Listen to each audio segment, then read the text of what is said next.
y hacia dónde vislumbro yo que van a trabajar ustedes, ¿sí? ¿Con qué pacientes van a trabajar ustedes? No van a trabajar con el señor de 60, el señor 70, el señor 80, sino van a trabajar con pares suyos, van a trabajar con pacientes de 40, de 35, en los próximos 5 a 6 años, ¿sí? Así que vamos a darle ese enfoque, un poco de cáncer de colon, un poco de microbiota y después las pruebas de detección. Vamos por partes. Tercer cáncer más diagnosticado en el mundo, segunda causa de mortalidad por cáncer en el mundo. Casi 2 millones de pacientes nuevos por año y casi 900.000 muertes en el 2020. Son números que asustan.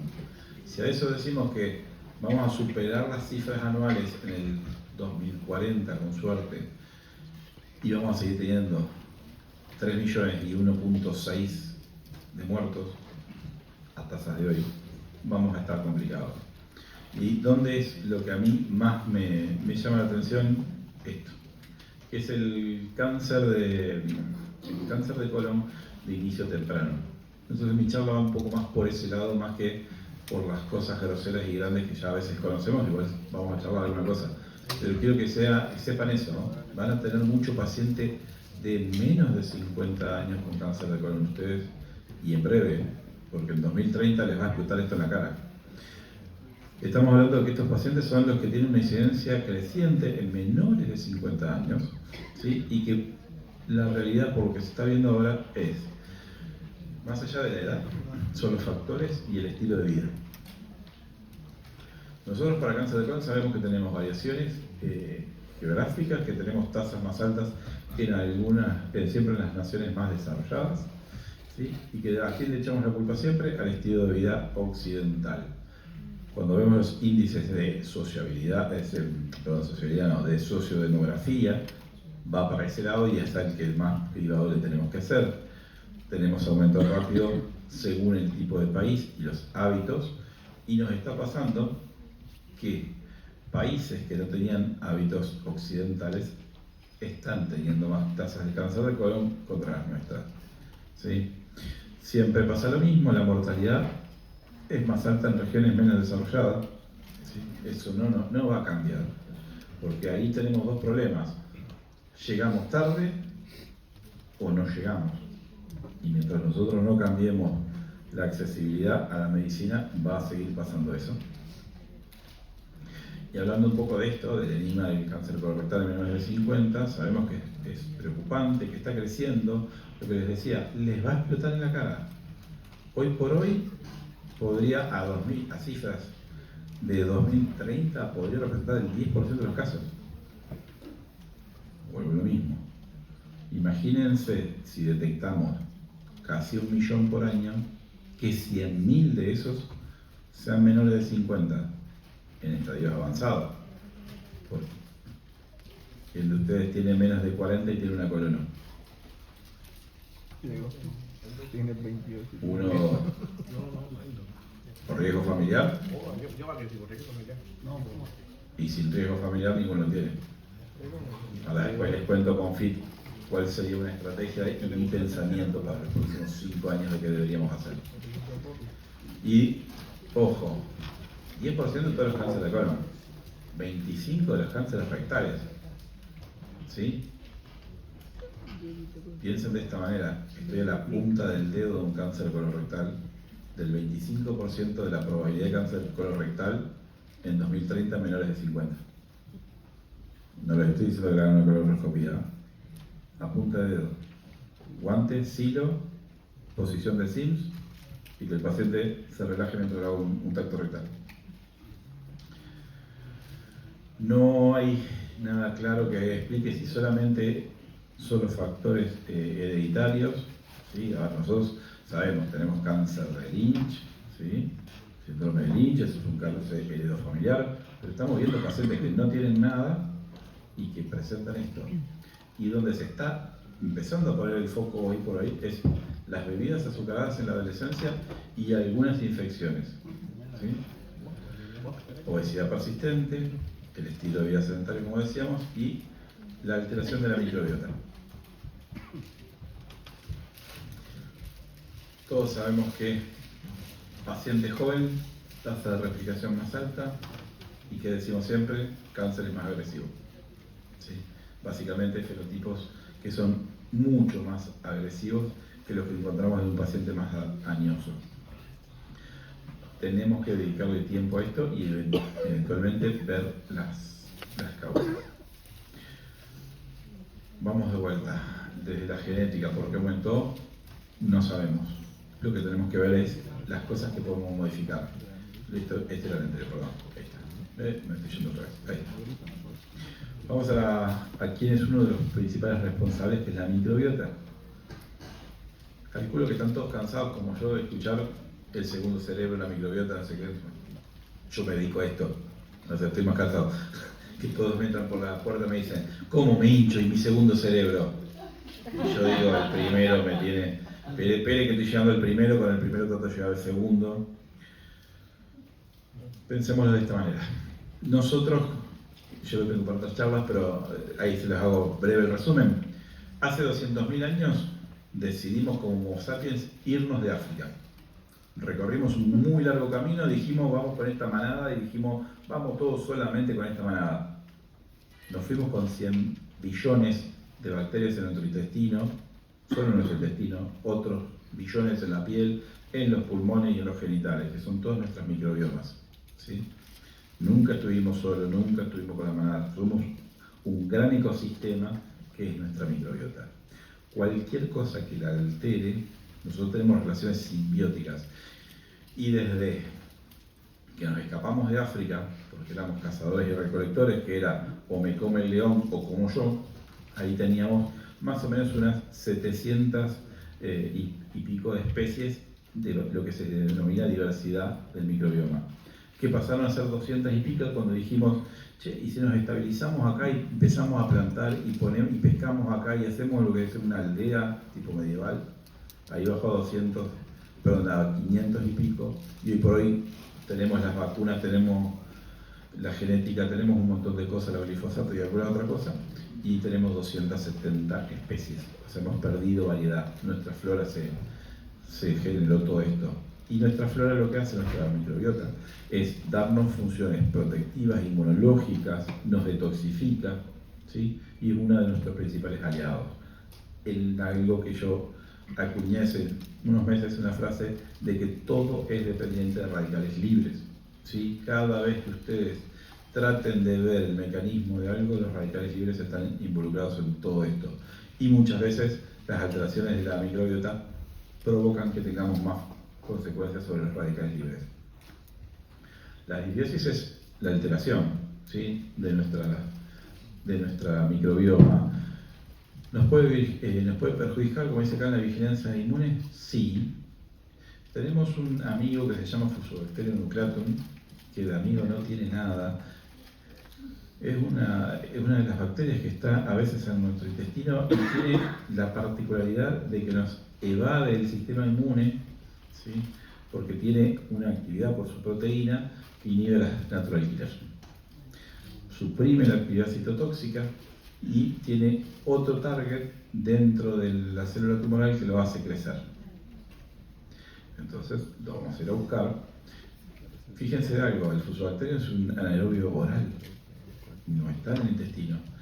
No se conoce bien el método de diseminación, hay que todavía establecerlo. Está asociado a fenómenos de quimiorresistencia, ¿sí? Y en esos pacientes les genera peor pronóstico. Como les decía, lo que tenemos que ver es estas dos vías, que son la de la WNT y la FAP2. No los voy a aburrir, pero básicamente lo que les acabo de decir, las pueden buscar. Una es, me neutralizo el natural killer, lo camuflo al tumor, porque queda en expresión sobre la superficie del tumor, unen un epítope al tumor y el otro al natural killer, y le dice, acá no hay nada, seguí tu camino, y invaden la célula y hacen que tenga esta capacidad protumoral. Y esto lo tenía en otra charla, pero para no herir susceptibilidad puse una delantera del Barça que me hubiese gustado a mí, porque si no, yo soy uruguayo y voy a poner a Suárez, Cavani y Cachabacha Forlán hace unos años me iban a tirar por la cabeza, otros van a querer poner ¿cómo es? A Messi, a Di María y algún otro, habrá otro que quiera poner a James y algún otro de los muchachos. No me van a poner un par de defensas que a mí ya no me lo van a poner, por favor. Saben de lo que estamos hablando. Pero en general en la microbiota tenemos tres problemas grandes. Uno, el Fusobacterium, que es una de las peores cosas que puede pasar, por eso le puse el 9, para mí es el goleador del equipo, tiene doble mecanismo de trabajar sobre nuestros cánceres de colon, y es el que tenemos que, una vez que los podamos identificar, ¿cómo identificar esto? Secuenciación, ¿sí? No nos queda otro camino que secuenciar materia fecal. El problema es que esos informes hermosos que nos mandan cuando mandamos a secuenciar un paciente tienen 35 o 40 páginas. El que quiera leer 35 o 40 páginas, lo invito, yo no puedo, ¿sí? Y les va a decir, tiene usted tanta abundancia de Saccharomyces, tiene tanta abundancia de Akkermansia, capaz que tiene un poquito de Fusobacterium, ¿sí? Entonces hay que optimizar todas esas cosas. El Bacteroides fragilis tiene un mecanismo endotóxico que también estimula el cáncer de colon. Y la colibactina, que está en la Escherichia coli, hay que poner un poco más la lupa, porque no nos queda claro si esta colibactina es una infección que adquieren algunos jóvenes en la infancia y en la adolescencia, y no estaría implicada también por alteraciones en el ADN en mecanismos de cáncer de colon. Porque lo que hace un mecanismo de reemplazo de single base, o sea, reemplaza de a una base por vez en el código genético y provoca mutaciones a lo largo de cada vez que va cambiando una base. Entonces, a repetitivas veces, como sabemos, nos pasa la displasia, después primero nos pasa el pólipo, después el pólipo se convierte en pólipo de bajo grado, después de alto grado, y después terminamos en un carcinoma in situ, que es la cascada de Correa Pelayo, siempre tengo que decir. Volviendo a esto, no es un simple espectador, como decíamos, el tema de la microbiota, siempre trabajar sobre la disbiosis, paréntesis, yo que me dedico a esta parte. No confundamos al paciente que tiene SIBO, que le decimos que tiene disbiosis, que va a tener un cáncer de colon, por favor, porque si no me explota el consultorio de vuelta. Ya explotó con una que levantó el teléfono y hizo una cosa en las redes y dijo, ¡ay! Me estoy muriendo. Y, no, mi hija, no te está muriendo, tenés un poquito más de sobrecrecimiento. Evitemos eso, eso edítenlo del video. Y los mecanismos claves, algunos ya saben de qué te hablan. De los mecanismos claves son la inflamación crónica, la alteración de algunos metabolitos. Piensen que una de las cosas que mejor hace nuestra flora y nuestro microbioma es producir ácido graso de cadena corta, que son los AGCC, que es básicamente producir butirato. Y cuando produce butirato, el colonocito está feliz y divertido porque entra en el ciclo Krebs, ese viejo ciclo Krebs que estudiábamos hace mucho, y el colonocito revive, ¿sí? Y genera energía y está hermoso, rozagante, puede secretar moco, y el moco es uno de los principales factores para que todas estas endotoxinas no pasen al torrente sanguíneo, liberen las radicales libres a distancia para otras patologías o dañen a nivel local. Como ven, genotoxinas tiene la colibactina y la evasión inmune del Fusobacterium nucleatum, que es la que más me preocupa a mí, básicamente porque sobre la colibactina ya no vamos a poder hacer nada. Si el paciente empezó con daño genotóxico ya está, pero sí, si pudiéramos detectar el Fusobacterium, me parece que sí. ¿Qué intervenciones podríamos hacer nosotros? Podríamos darle dieta y probióticos y prebióticos. Recuerden que el prebiótico es fibra, ¿sí? Sí, podríamos hacer esto. Le podríamos dar los prebióticos nos van a generar que tengamos más ácidos grasos de cadena corta. Podríamos buscar algún potencial biomarcador, yo creo que sí, todavía en desarrollo, pero se podría, estamos tratando de eso. Intervenciones futuras con probióticos, manejo de los efectos secundarios, ahora les explico por qué. Simbióticos, ¿alguien sabe qué es el TMF? Excelente. Ahora les explico un poquito de esa parte. Hay un posible desarrollo más adelante sobre fagos y posbióticos, ¿sí? Y yendo parte por parte, probióticos. ¿Qué le decimos? Que se tome un Actimel, que se tome un yogur de Danone, los SER, que vaya a compre Vitabiosa, que compre el Probiomax, que es el nuevo probiótico que saca Reimers, o enterogermina, ¿sí? Le vamos a decir que use el probiótico que pueda en el momento que quiera y depende de lo que tenga, porque si nosotros lo que estamos tratando es que nuestro paciente tenga un ritmo mejor, más adecuado, que genere ácidos grasos de cadena corta. Si lo encontramos en algún proceso de disbiosis, supongamos, si yo tengo una disbiosis, me corro un poquito de la parte de cáncer de colon, pero si yo tengo una disbiosis por antibiótico, yo quizá le dé Saccharomyces, que tiene un mejor efecto, sobre la disbiosis que, por ejemplo, le provoca la amoxicilina con ácido clavuránico, que a veces puede durar hasta un año, y yo le pondría Saccharomyces, ¿sí? Pero después, por el momento y por la variedad y las cepas que tenemos nosotros, es mucho a ojo del consumidor, ¿sí? Le podemos dar Lactobacillus rhamnosus, que hay, si no me equivoco, en este momento 2 presentaciones, y después hay mucho Lactobacillus LK6 y algunos otros. Deberíamos de ir mechando el Lactobacillus clausi, que tiene la enterogermina, deberíamos ir mechando un poco. Ojo, porque esto me lo preguntaron hace poco cuando di parte de esta charla de cáncer de colon. ¿A quién no le daría probióticos? Específicamente hablando del cáncer de colon. Si yo tengo un paciente con cáncer de colon, en quimio, no le voy a dar probióticos, ¿sí? Porque la probabilidad de que me tenga un epitelio dañado, cualquier cosa, y que alguna de las cantidades de probióticos que yo le aumente le genere una bacteremia transitoria y que tenga yo la mala suerte que con la quimio entre en un neutropenia febril, no me voy a arriesgar. Esto me lo preguntó una oncóloga hace poquito. TMF, trasplante de materia fecal. ¿Alguno sabe cómo es?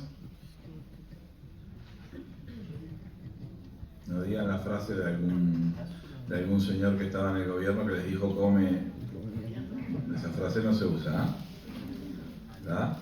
Básicamente son donantes específicos a los que se los censa, se los hacen múltiples screening de la materia fecal y se hacen varias cosas.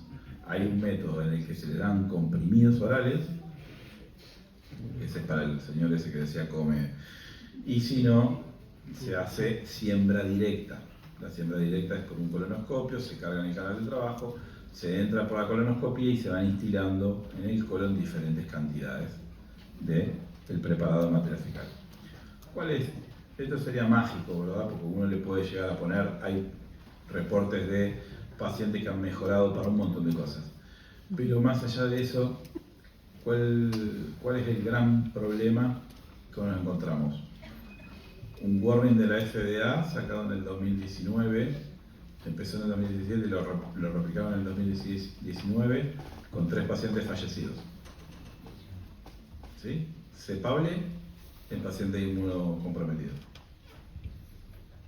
Entonces, el screening tiene que ser exhaustivo.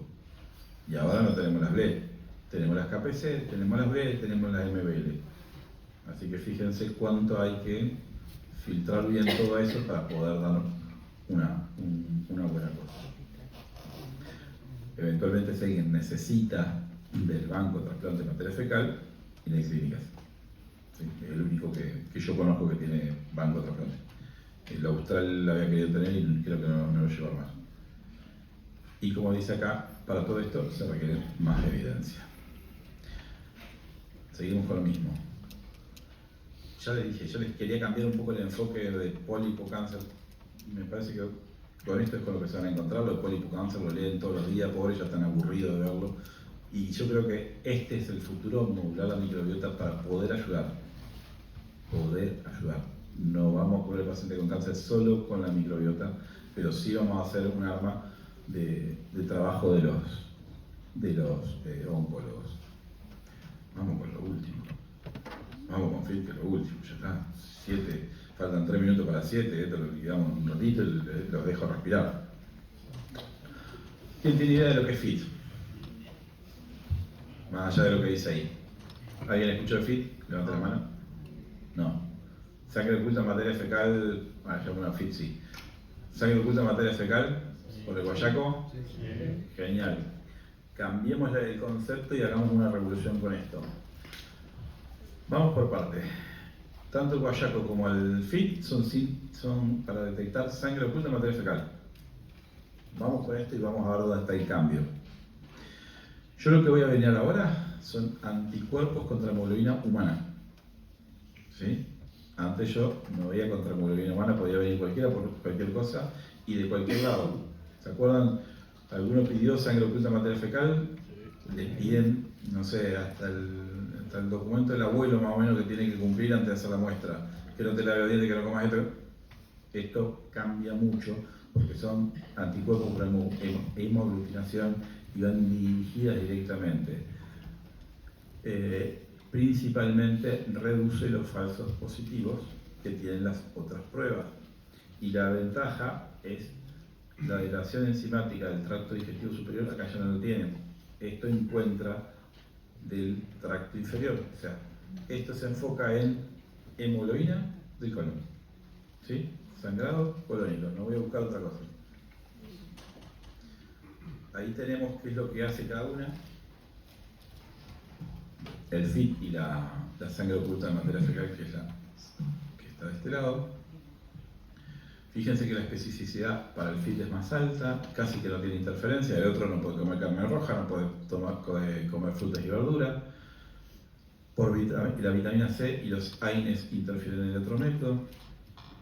Fíjense en un punto positivo que son la cantidad de muestras que uno debería de tener para conseguir el objetivo, o sea, lo que sería el NNT.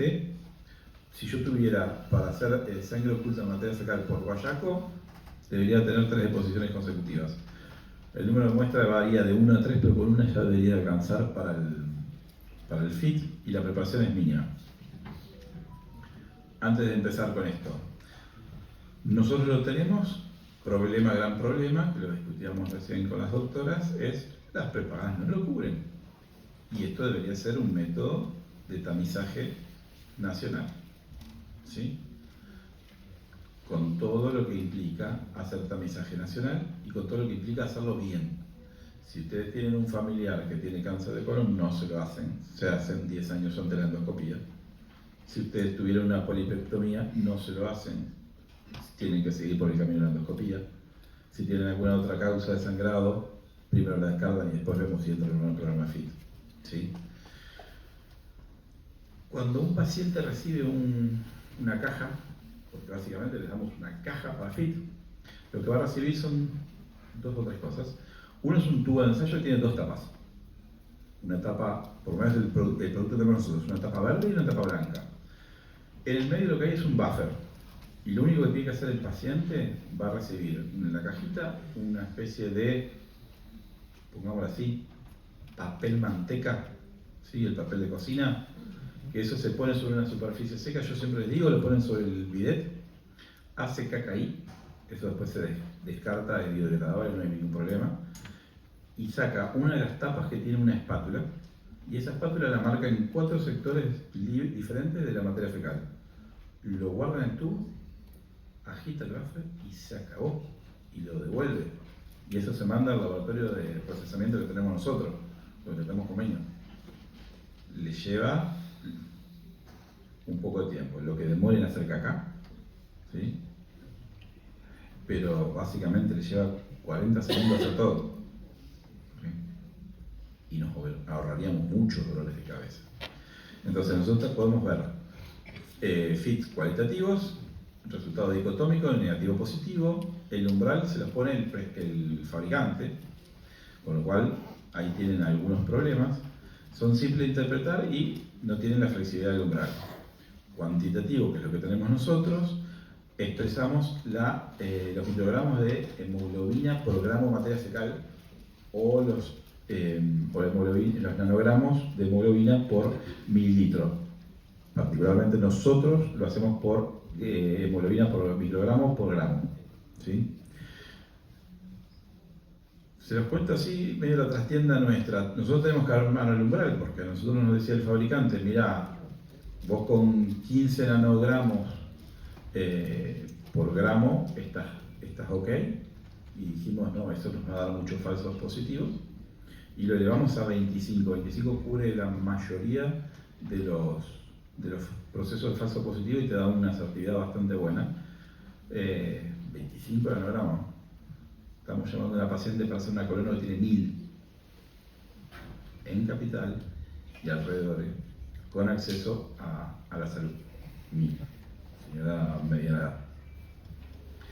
Y la ventaja, como dice ahí, es la flexibilidad de los umbrales que uno los puede adaptar. Para que se den una idea, nosotros estamos manejando un umbral de 25 microgramos de hemoglobina por gramo de heces.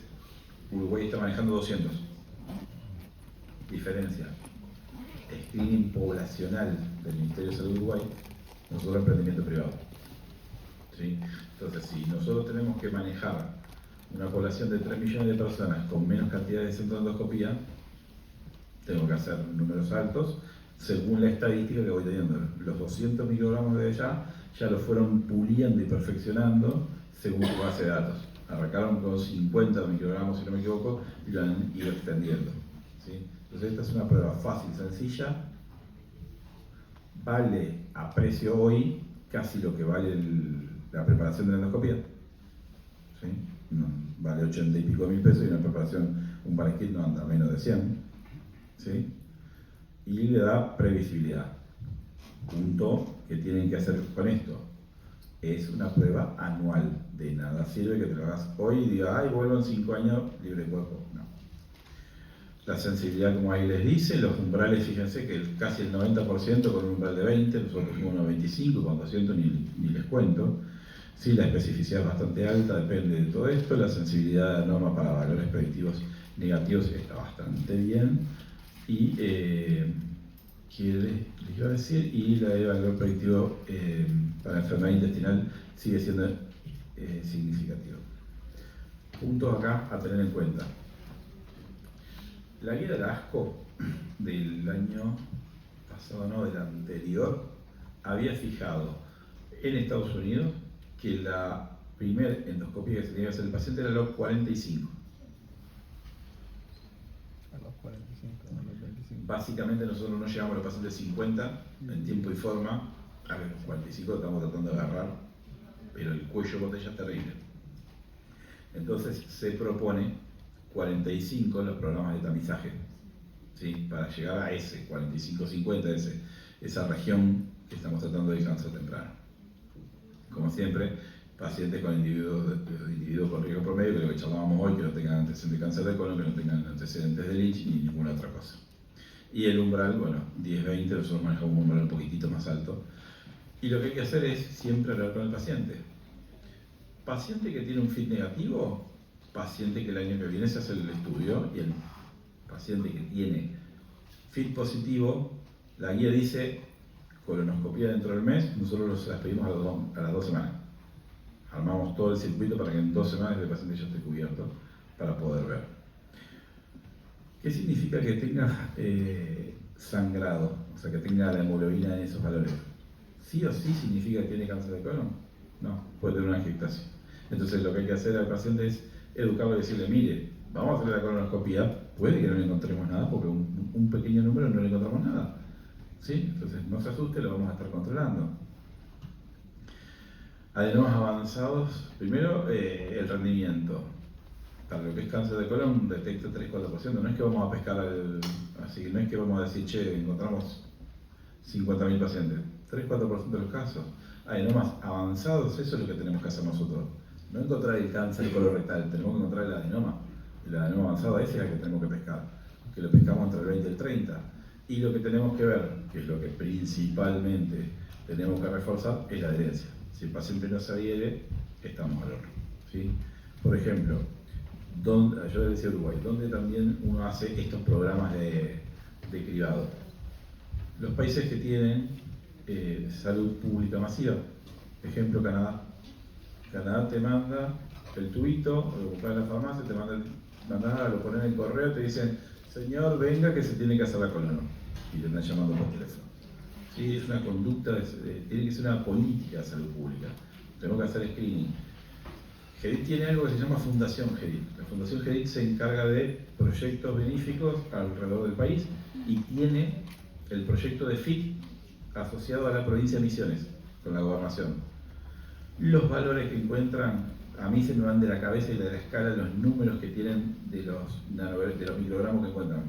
Porque yo encontré uno de 1000, en Capital ellos encuentran de 5000, 6000, y es lo que les digo, si no hacemos este screening en la población que debemos, a la que no llegamos, al que vive a 400 kilómetros de un endoscopio, tenemos que plantearlo a esto seriamente como una política de screening. Nos vamos a ahorrar muchas cosas. Yo lo veo por dolores de cabeza y pérdida de pacientes y pérdida de familiares. Otros lo ven en número. De alguna manera lo tenemos que hacer entrar en los próximos años para poder identificar. Como dice ahí, FIT negativo no descansa cáncer de colon en pacientes con síntomas. ¿Sí? Si los síntomas son persistentes, tiene un margen de error, entrar a hacer la endoscopía, no te quedes seguro con el FIT. ¿Sí? Por lo mismo, no se casen con el método, no se casen con la guía, siempre hay cosas que se escapan de la campana de Gauss, acuérdense. ¿Sí? Sensibilidad alta, evaluación continua, reevaluar los síntomas, los factores de riesgo y siempre tener ahí algunos temas para reevaluar. Y no los jorobo más.